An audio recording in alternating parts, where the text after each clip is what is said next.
45, verses 1 and 2, it says, Then Joseph could not refrain himself before all them that stood by him, and he cried, Let every man go out from me. And there stood no man with him, while Joseph made himself known unto his brethren. And he wept aloud, and the Egyptians and the house of Pharaoh heard. So Joseph is literally crying so loud at this moment, physically weeping so loud. I forgot to turn the mic on, so we'll just skip that part.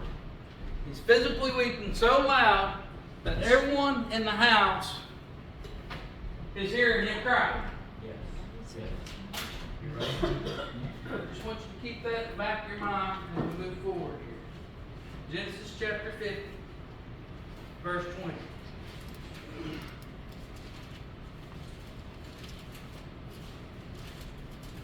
But as for you, ye thought evil against me, but God meant it unto good, to bring to pass, as it is this day, to save much people alive.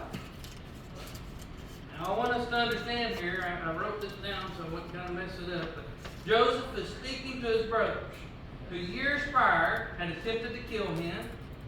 In the process, his life was spared, yet he was sold into slavery, being taken from his home and from everything he was familiar with. He was sold into slavery. He's taken away from his family. He's taken from his home. He's put into a place that he's never been before.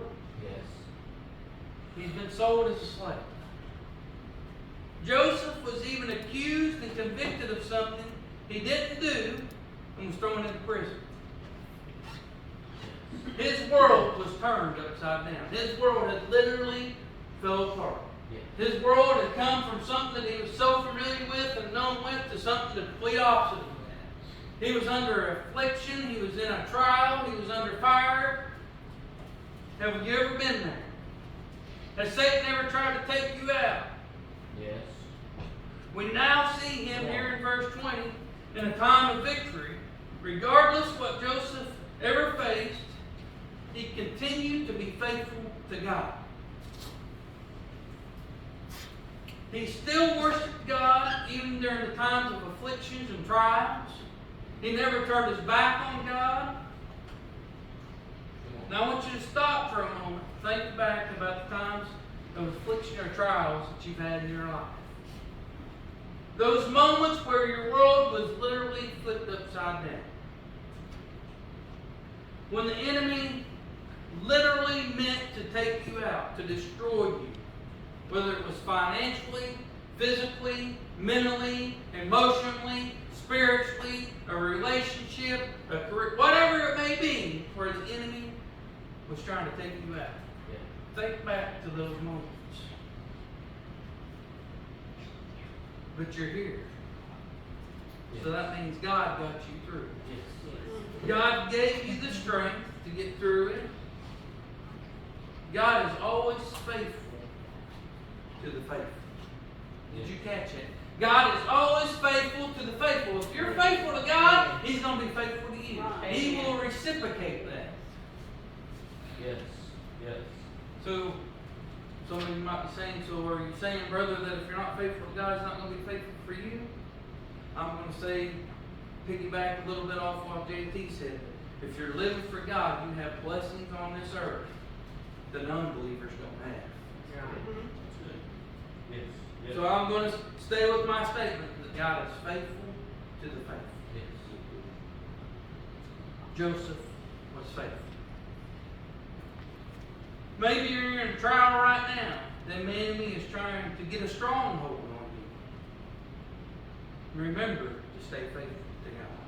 Yes. Don't turn your back on God. Whatever's come your way, God ain't sent your way. If something bad has come your way, God's not sent that. That's not from God. That is from the very pits of hell. This Bible never says that we won't face trials, but trials don't come from God.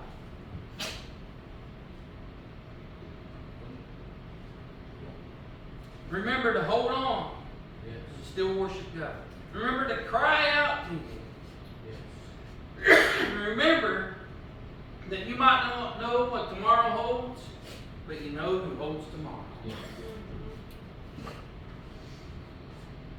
God will give you the strength, just like He has in the past, to get you through what trials you face in this moment. Yes. Knowing that He is God and the only true God, and that He can deliver you through the trial that you're in.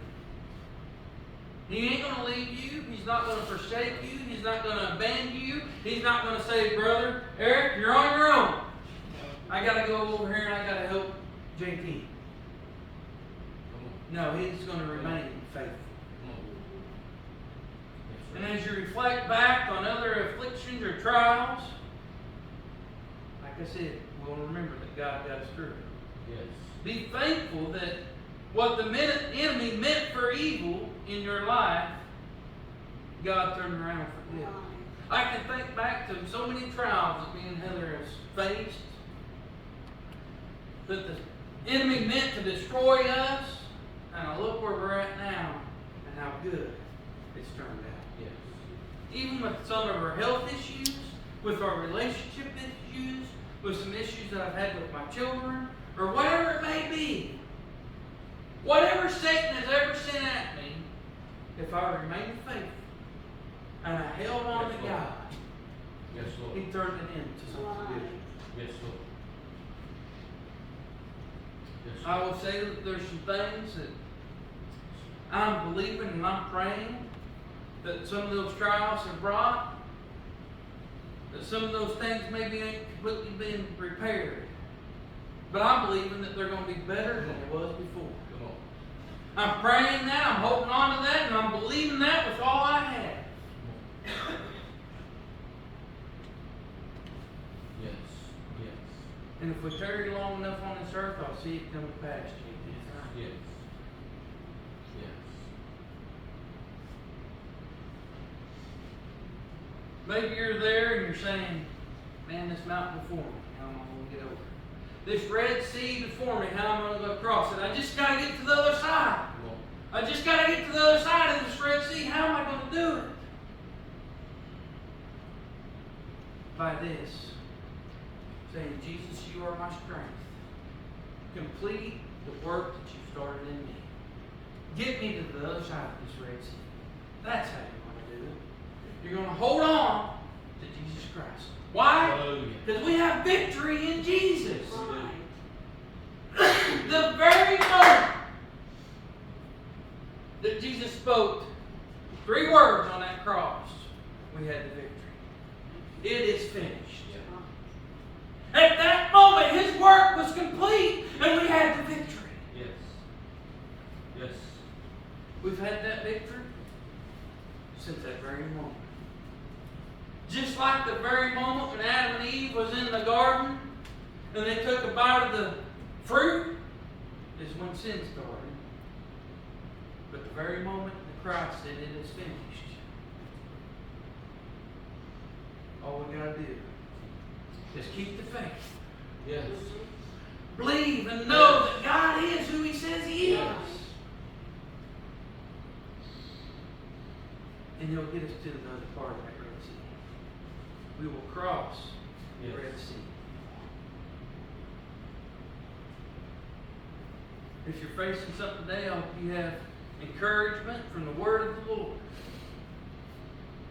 Just like Joseph, and you will find the faith. You'll hold on to the Lord all the days of your life, knowing that He is the true and only God. And He is the only one that can and will deliver us Yes. from what the enemy is trying to do. Yes.